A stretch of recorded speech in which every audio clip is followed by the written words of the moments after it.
So here's the deal. I live in Austin, and I've got this Jeep, and I've got this little kayak that I want to use, and I've also got this big one, but in the back, you've only got like a 5-foot bed, and that ain't gonna cut it. Well, KINGGERI reached out to me and said, you want to put some roof rails on your car? And I said, absolutely, I want to put them on my car, and they're gonna give me a pair to give away. Today, we're gonna show you how these go on so that I can mount one of these guys or that guy up front on top of the Jeep. First off, they gave me instructions. Second off, I conned my brother into helping me, so this should go together pretty fast.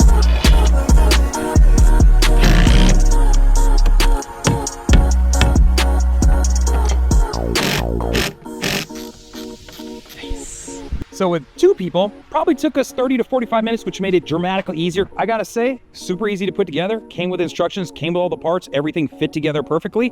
And with a little bit of help over there, we got it done.